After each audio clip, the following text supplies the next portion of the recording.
Welcome to the meeting room at Global TV Talk Show, a broadcast service of globalbusinessnews.net. Now, here's your host, Ed Cohen. Hi, this is Ed Cohen in San Diego, California, and our special guest today is in Zurich, Switzerland. Angie Weinberger, welcome again. Hello, Ed. Nice to be back. Yeah, thank you. So it's a little after your 5 p.m. It's my 8 a.m. So, ciao. Happy hour here. Yeah, I know. Friday. Wow. So for me, the new year has blasted off like a rocket ship compared to doldrums during November, December, and people not sure what to do, and they're trying to make business happen, and people aren't really ready. But man, it is really busy now. And so I'm working long and hard, but actually it's very, very productive, and it's exciting. How about with you? I am also extremely happy and extremely busy. I am actually declining work at the moment, which is a nice luxury to have. When's the last time you did that? I don't remember. No, I've just decided that this year I want to focus on quality. So if it gets overwhelming and too many clients at the same time, then I'm just going to say no more clients. That's it. Yeah, that's great. Okay, so let's talk about you and your business. Here it is, 22, and it's still strange to say that, but it's better than 21. It was a rough year. In 22, what is the hot topic today? Well, certainly for many of my clients, it's the Great Resignation. We're feeling the effect of people leaving companies, new people needing to be hired, a lot of change in organization, but not because of cost efficiency or cost pressure, but mainly because people want different things. They want to develop their capabilities. Different way of working. Yeah. And bosses haven't really adapted yet. And then also a lot of people, they don't want to put up with like the old leadership styles anymore. They just say, okay, well, I might as well just start my own company. They might as well try it and see what happens. Exactly. Yeah. Yeah. So are you seeing that from men as well as women? Yeah, I think that's independent of gender. And maybe, when you've reached a certain age, there's also, a limited amount of, let's say, stress and corporate drama you're willing to accept. So I think people are more outspoken about these topics now than they used to be. And also, I'm not sure about the US, but in Switzerland, we very much see that the job market is picking up fast. There are hundreds of open positions. It's really hard to find the right talent. So, also it's at this point in the year, in the industries where I'm usually working, this is the time where bonuses are discussed, where compensation is discussed, and it's a market of employees at the moment. So what about relocations into Switzerland? Definitely picking up again. That's good. Wow. Yeah. So, and tell us quickly about the disease, the virus. Has it gone away, or is it just sort of under control? I would say it hasn't gone away. We still see a lot of infections, but a lot of the infections, they do not have the same effect anymore. Many people have had 3 vaccinations by now, and I think less people end up having severe conditions, long-term conditions. So many, they have just a very mild reaction, like maybe 10 days to 2 weeks. They have to stay at home, go through, the typical roller coaster that is COVID. But at least most people now seem to survive that. So the Swiss government will announce new measures about a week from now. And we're expecting more changes, positive changes, like no more mask requirements, for example, on public transportation. And maybe they will even drop that you have to bring a certificate to restaurants. So this is, it's actually fast progress. I'm a bit surprised how fast things are now moving. So they've had enough study time to look at the impact on the economy, and the other impact has become self-evident of mental stress on everybody, including me, and but much more so with women, right? I think because of, because of many traditional roles that women picked up during the pandemic again, like, taking care of the children at home, taking care of the education, homeschooling, home cooking, household, all being at home most of the time. Yeah, I think the strain generally on families has been a lot higher than on singles, for example, or couples without children. Again, I would not say it's generally only for women, but you could probably see that in data that women have a harder time coping at the moment with all the things that they have been carrying around for the last 2 weeks, for the last 2 Yeah, years. Yeah. I don't doubt it at all. You even have some of that right here in this house. So, so when people have quit their job, that's like a sea change. That's like a massive change from before, but it's taken some time, of course, but it's still an important lifestyle change, and everything changed. So we'll see about what the bounce back is and how things will happen as we approach summertime. But this idea of fitting in to a new role, some people have difficulty with that, imagining themselves, how do I behave? How do I want to behave? What's acceptable? What's not? So you're seeing that, right? I think, whenever you go through any kind of transition, that is what happens. I can tell you, I have some clients right now who go through several transitions at the same time. So, for example, they have just moved countries, they're moving into a new role, and then maybe they have a family issue going on. So, and all of these things, because they happen at the same time, this is such a, it's like, your brain goes into overdrive mode all the time. Like, you have so many things to learn, to rearrange, to organize, because there's really hardly anything you can rely on. Like, when you and I, for example, we've lived in our countries for a long time. So if you move to a new job, then that's the one transition you have to go through. It's still a lot of things that you need to do and learn and, meet new colleagues, etc.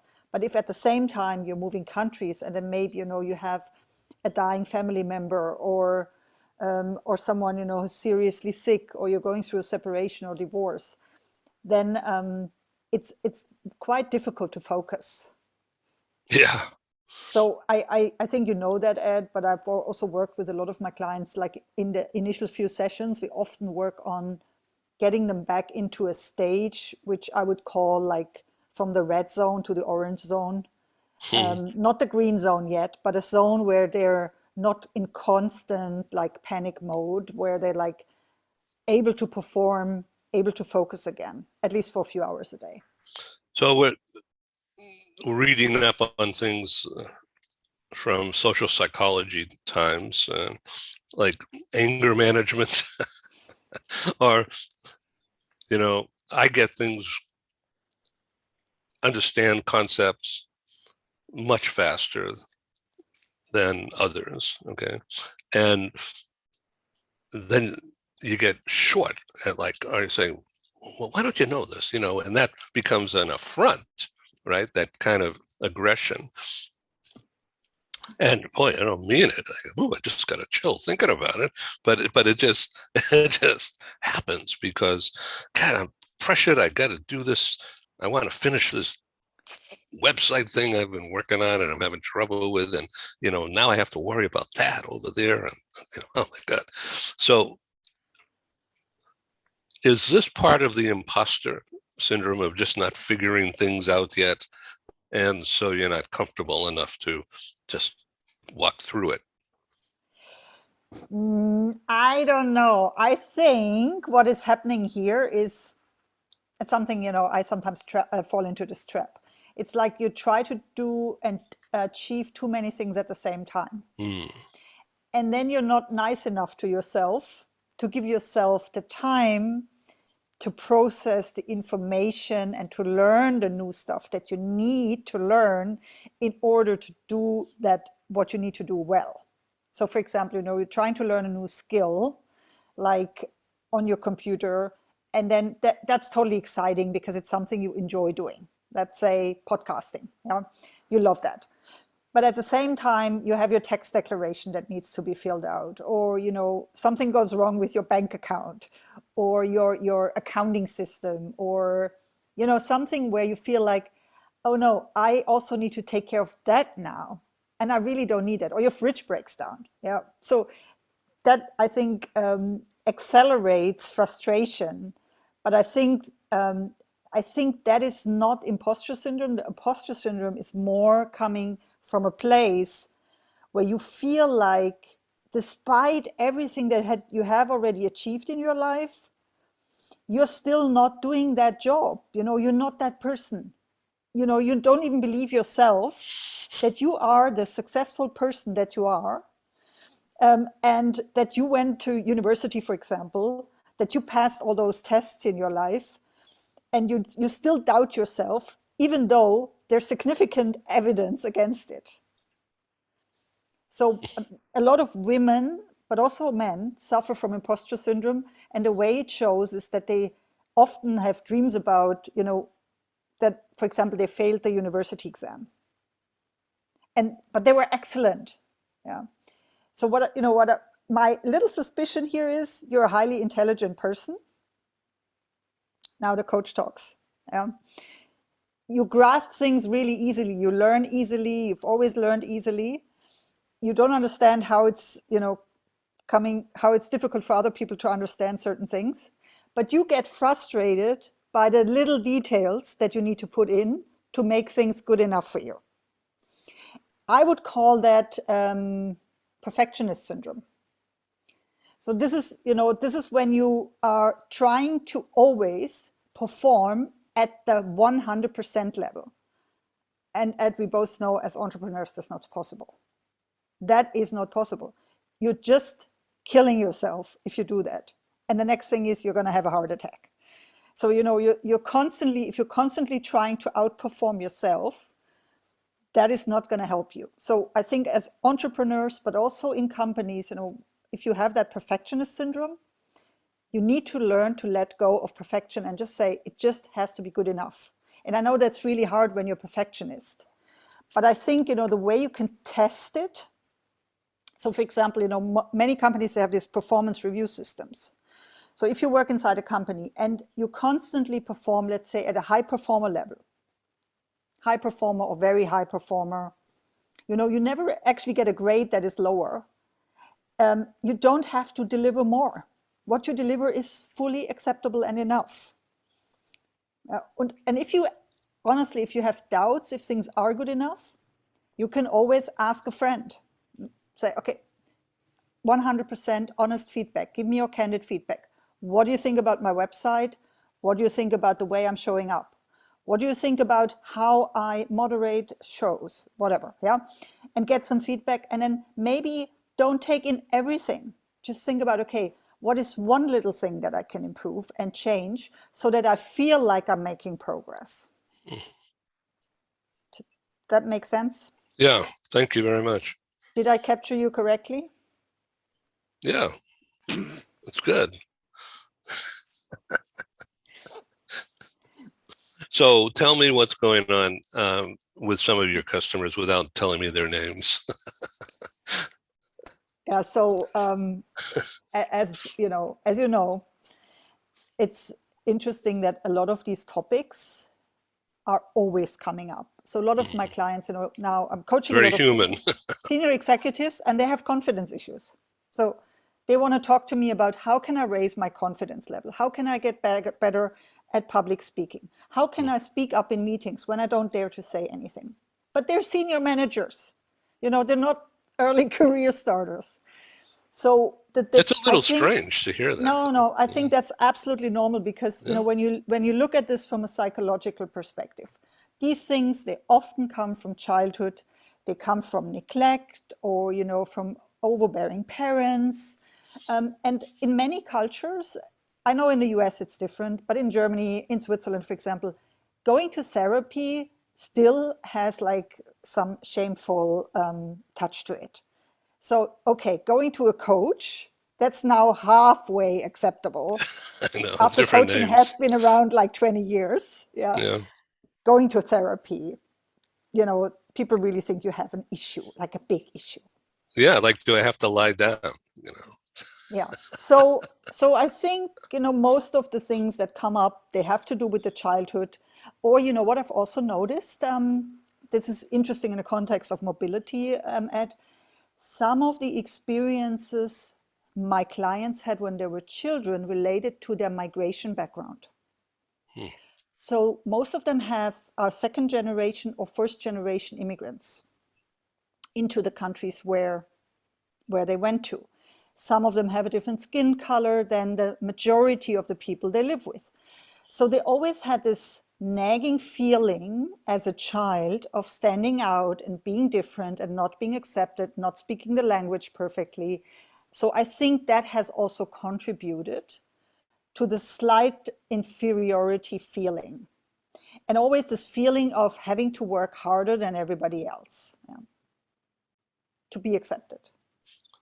Especially when the culture differences and the appearance, skin tone, or accent, where you put emphasis, what syllable you put the accent on. Mm-hmm. Yeah, and Because like yeah, in exactly. Switzerland, if you cannot pronounce the correctly, the hochihastli, which is like the kitchen cupboard. Yeah, if you cannot pronounce that correctly, they automatically identify you as a foreigner. So even I, as a German who's lived here for 12 years, they still identify me as a foreigner. That's So still amazing. category black sheep. Yeah, you're not to be Yeah. trusted. The other. There's Yeah. a wariness. Yeah. So Yeah. it's hard. It takes longer. It's harder to feel accepted. Yeah. Yeah. And then I guess, when you have, for example, identified that you want to make a change in your life, one of the things we often start to work with, which we talked about in our last interview, is personal branding. And then I noticed that sometimes people still, even though they know exactly what they should do, they don't get started. Yeah, so this is what I call the procrastination syndrome. And the reason not to get started is usually, the reason why people procrastinate usually has to do with some sort of fear. Fear of being exposed, fear of not being good enough, fear of being laughed at. So there, you need to learn to get over that fear. And usually what happens, what really helps most people is to just start with a small step. So usually, what we're trying in coaching is to get people activated to do that first little step, the baby step. It's really interesting with the Global Press Club thing that I'm doing. This is the culmination of actually probably 10 years of worry about it before doing anything. I couldn't get my arms around it. I've got a book here about how to do a membership, how to transform into a subscription basis rather than free or some kind of high fee as an entrance. So on the membership idea, which is what the whole basis is, it was always like, I don't really want to put up a toll gate and block out potential customers. Mm-hmm. And so who's your customer is the big question. And so I have been defining, just for a minute here, I've been defining my customers as people who should, in my mind, who should be a guest panelist, speaker on one of my talk shows, any Mm-hmm. topic. And if I were to say, geez, I'd really love to have you on the show, but it's going to cost you $100. And, 9 out of 10 people will say, I don't need it that much. I don't know you well enough. I don't know what the impacts will be. I'm nervous about the whole idea. But if I give it to you free without any obligations to do anything going forward, then you get more comfortable with that idea, right? And so many people didn't. So I stopped asking for registration fees almost immediately after I started doing it 2 years ago, because I was always used to charging a registration fee to attend our live conferences. That was normal, and people accepted that. So on the TV broadcast idea, this being a new idea anyway, actually it's a really old idea, but it's new to the industry and the methodology. I figured out that it's all in understanding what the outcome could be if people would do it. So then it's a matter of going through all these machinations in my head to make up excuses or to find a way to understand it and get a grip. So I came up with a slogan of engineering. So, when you think of an engineer, you think of a guy with a plastic pen holder in the pocket and funny glasses and, pale skin from working 24 hours a day, designing things with a compass or something. So the engineering aspect to a marketing plan was the concept. Okay. So in other words, how to put together the idea to make it work for people, almost automation, almost. Okay. And so that's how I came up with the idea of the stratified gifts. I call them thank you gifts. You giving money, I'm going to give you these gifts. Okay. And so that's the membership fee. And so what you should do, you don't have to do it, but silly if you don't, is to do this and then do that month after month. It gives you a track to run on. And so, and that has become very normal and acceptable and almost like a no-brainer. Yeah. All You're right. basically, what you're offering is basically a boot camp. So A toolbox is what I I've call been it. thinking about it Yeah. because, you're helping people like myself who do not have normally this strong exposure to media to get out there and just do it. Yeah. Right. You invite us to come to interviews, you invite us to talk. And because of us actually then doing it, we get the practice, we improve, we get over our procrastination syndrome. And then, at one stage we can start our own TV shows and podcasts. Right. That's a danger that I'm giving everybody the how-to, and then all No, of a that's sudden absolutely I've got okay a because million this is competitors. no, Ed, that's absolutely fine because this is how you build a following and a tribe.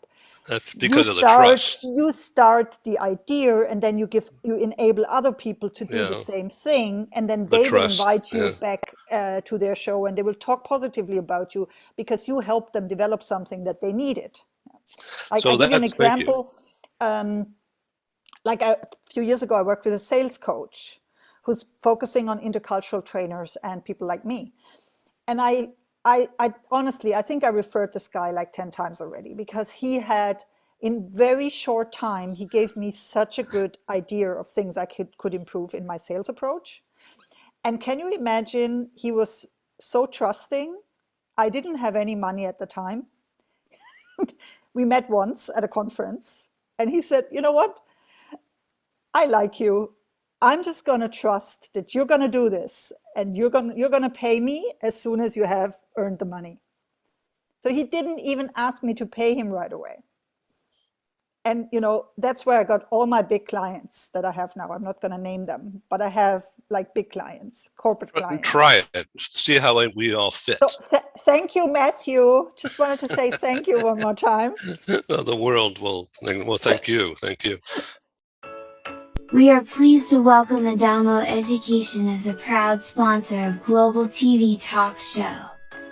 The concept of a micro school is the reimagining of the one-room schoolhouse. My name is Tamara Becker. I'm the president and CEO of Adamo Education. The micro school concept really does not just lend itself to the personalization and the customization of learning, but also the social development and fostering that sense of love for learning. Unlike what we see in traditional brick and mortar schools, we have multiple grade levels in the same learning space. Students can be enriched by the socialization that they get, as well as the academic support from peers. What differentiates Adamo is the fact that we are taking the best pieces of brick and mortar, of digital, and then at-home learning. Students here can come 5 days a week. They can come 4 hours a day. It will really just depend on what is best for the student and for the parent. To enroll, just reach out via phone, text, or email, and we'll have that personalized conversation, and we'll be able to get you all set. Check us out at adamoeducation.org.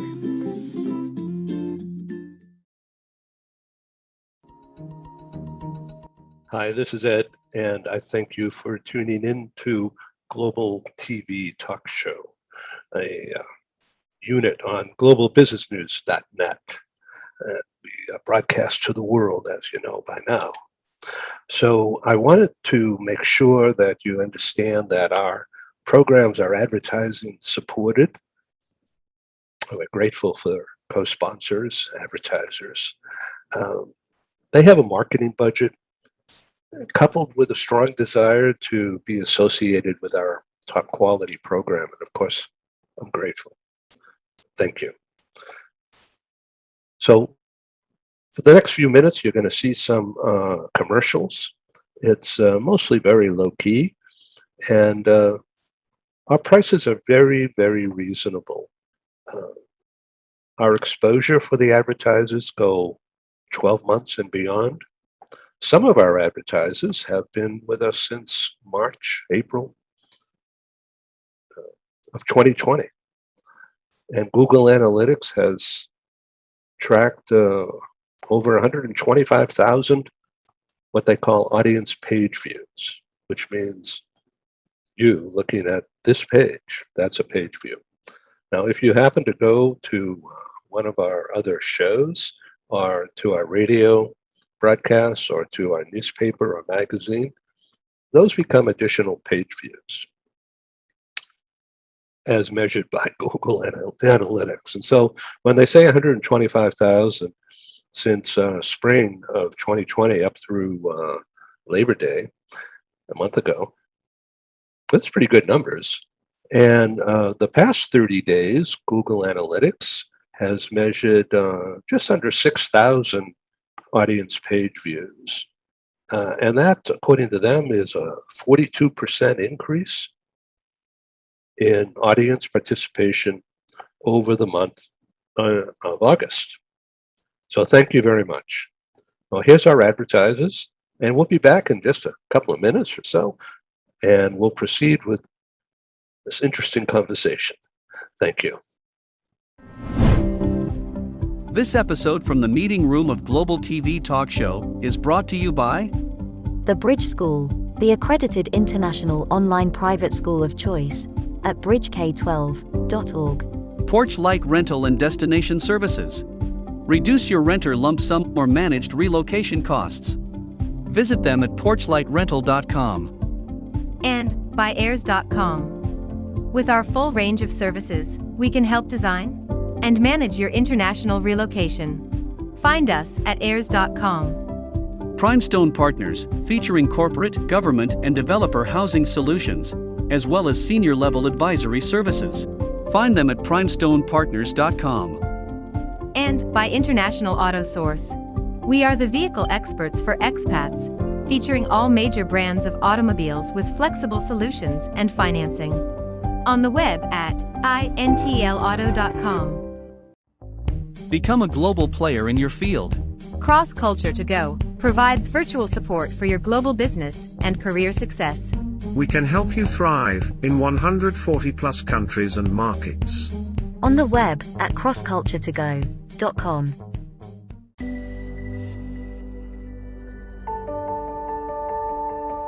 Something that's really neat is that the Bridge School partners with various organizations to provide learning for their students. For example, we partner with a major ballet company, and we are able to enroll several of their students into our school. So now not only is the student able to participate in a school and have a seamless transition while they're very active in their ballet career, but now they have other dancers that are with them that are doing some of the same courses. So it's almost becoming a camaraderie where they're taking similar courses, they're working together on their ballet, and really being able to form this great partnership with these organizations to provide a needed service. A lot of times there are student athletes who will spend hours and hours at the gym or at the basketball courts, wherever it is. And if they're attending a traditional school, they're in school from 8 to 3. They get a quick snack, and then they're at the gym for 3 to 4 hours in the evening. Coming to us and having that partnership, they're able to break that up throughout the day. They can have a morning practice, get some schooling in, have an afternoon practice, finish their schooling in the evening. So there's that flexibility. And additionally, if there are tournaments or performances, it's fantastic because if there's a week where they have shows straight through, they can take that week off of learning and then pick back up when they're done. So it offers this great flexibility. And for the program owners of these sports leagues, it is a win-win situation for them because they see this need. They see this need that their students need to make sure that they are obtaining the grades necessary to be successful adults in our country and in other countries. But it provides them an environment where they can be successful at both.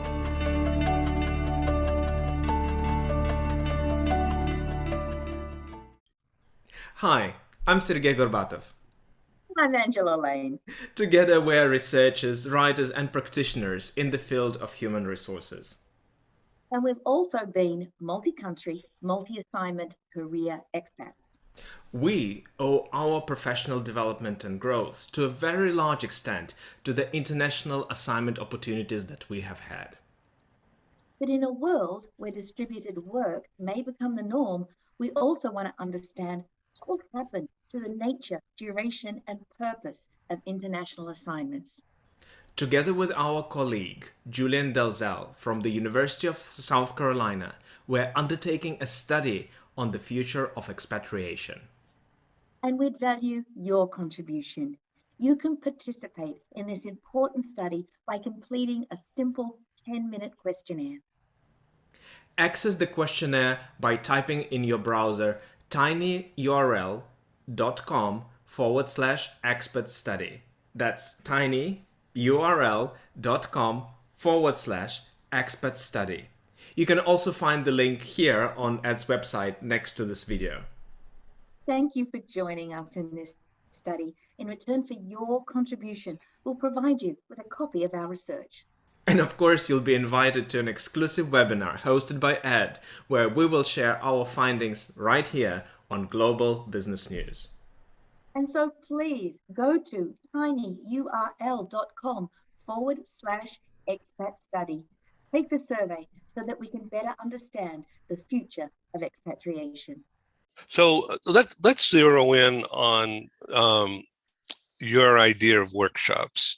And how you could help people, because that's what you've been doing anyway. You have a workshop on this, you have a workshop on that. And so now it's more systematized. Is that what's coming? We're moving more and more to an academy model. I would say, like for example, I'm running an academy for global mobility professionals. I'm running now a diversity and inclusion program for a new client. So it's more like, we're offering little modules because of the world. The world has become online. Yeah, so a lot of the stuff is online, not everything, but it's like an academy where you can get your training modules basically. And then I'm doing group coaching for those expat partners, my Hire Me Express program that I've been running for a long time already, to help expat partners in Switzerland find a job. And single one-to-one coaching, obviously.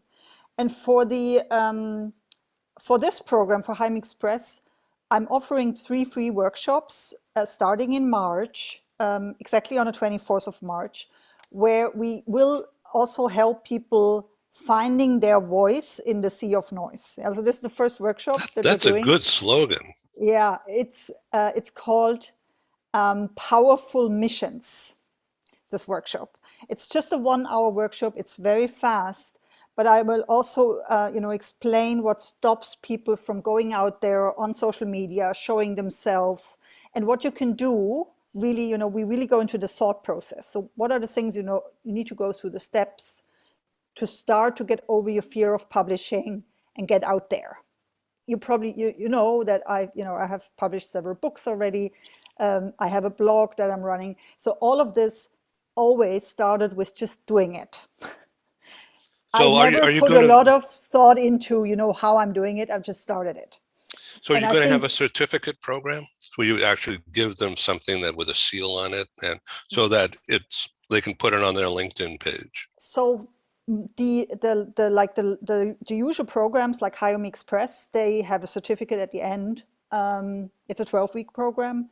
Global Mobility Academy has it's a 1-year program. They get a certificate. We have a retreat where you get a certificate. So this is, in Switzerland, you need to do this. You need to give people a certificate. It's sort of, it belongs to the experience of going through a workshop. Yeah.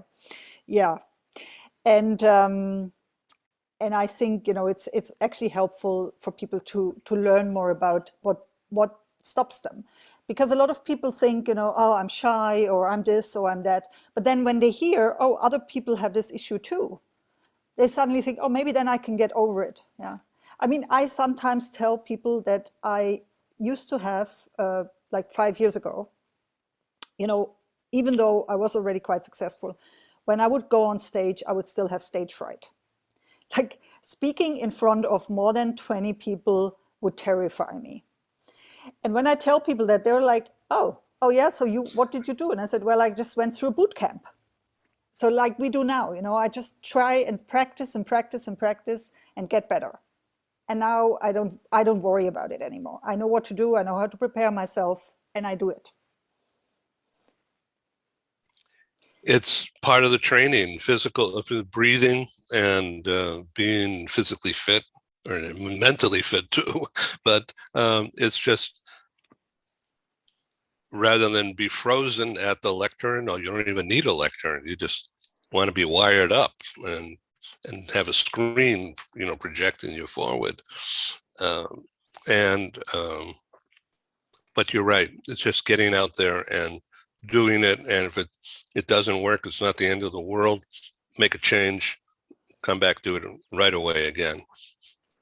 Exactly. And that's what everybody tells you. Even, when you think about interviewing, podcasts, once you've done it for several times, you get better.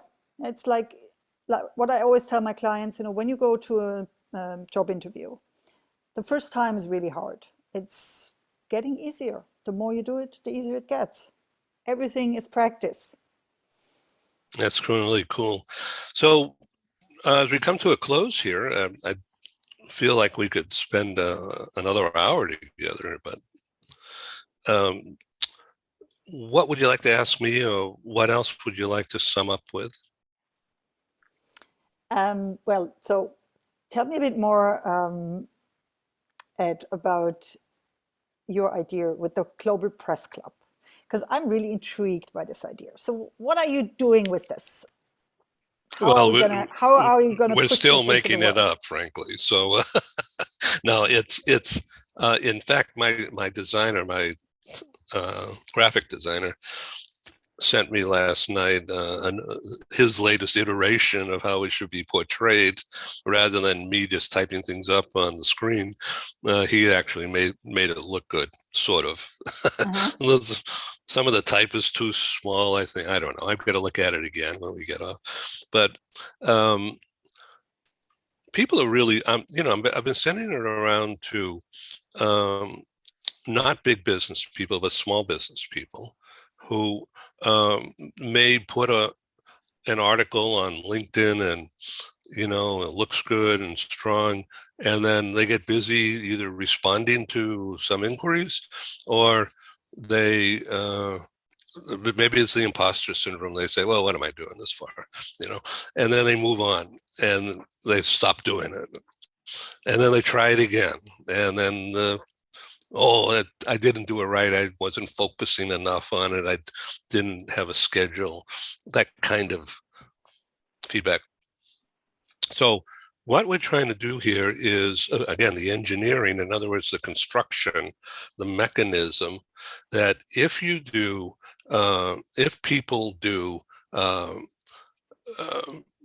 we're offering, one TV interview, 15, 20 minutes a month on any topic, and the member can also have a guest come on, and we could go to 25, 30 minutes because there's more people talking on pre-agreed topics, so there's no surprises really, and people can prep, because it's all in the preparation that makes a good show. So, and then being on somebody else's show, like one of our group dynamic shows, like you're going to be speaking on March 8th in this global telecon that's been developed in my association with Dr. Lynn Schmidt, who wrote a book called Anti-Sexist, and she says that everybody's a sexist. You just got to understand it, and then understand how to make some changes. And so she came up with the idea, and then I say, well, gee, why don't we do a conference and invite others? So, well, that's a good idea. I think that's going to be amazing. And now it's grown to 2 full-blown meetings. I said, oh my God. Almost thinking, well, we better cut this thing off. So one thing leads to another, and it's not a matter of not being afraid. It's just trying to schedule things. And so I'm offering a track to run on, so that Waze or Google Maps, and tells you how to get from one place to another. All right. All right. In a half a mile, turn right on Route 18 or something. And so you're prepared for that.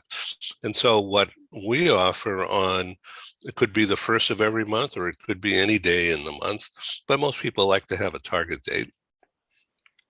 So the idea of a target date, whether it's to schedule a broadcast or to schedule writing an article or getting something done on a regular basis, is that there's a push to get to that target date and to come up with something that you agreed to internally, mentally.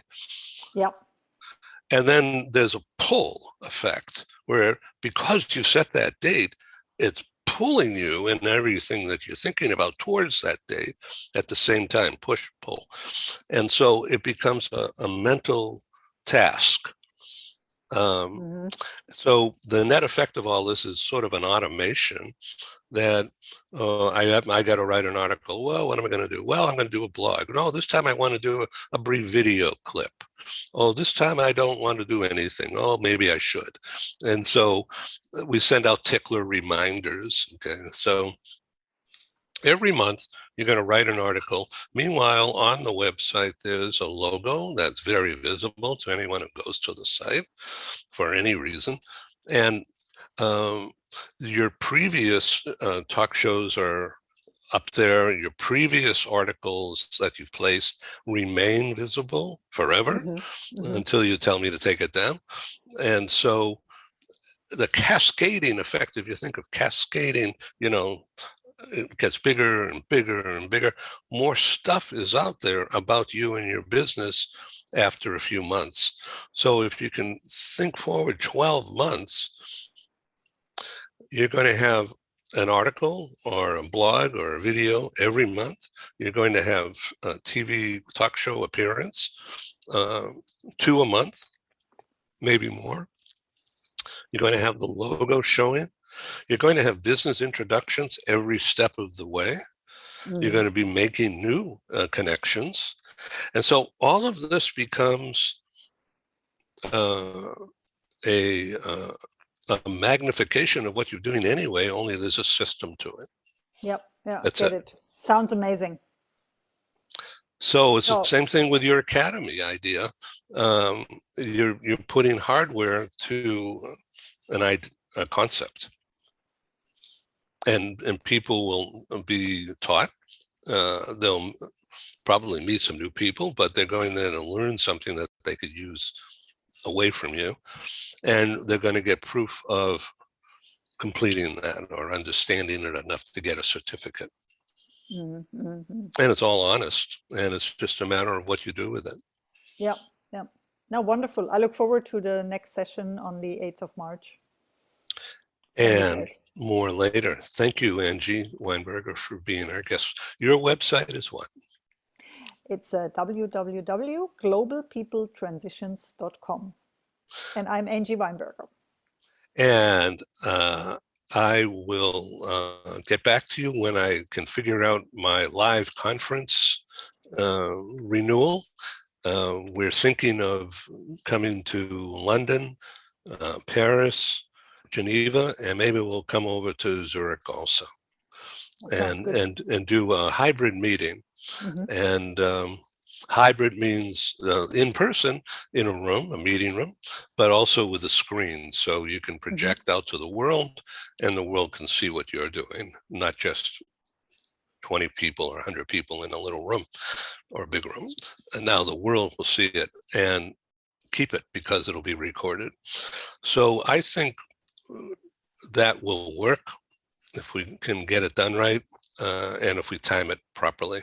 I'll let you know. Sounds good. I would love to be a keynote speaker. Count on it. Thank you, Angie Weinberger. Have a good one. Bye-bye. Good night. Thank you for joining us in the meeting room at Global TV Talk Show. Have a wonderful day, and stay safe.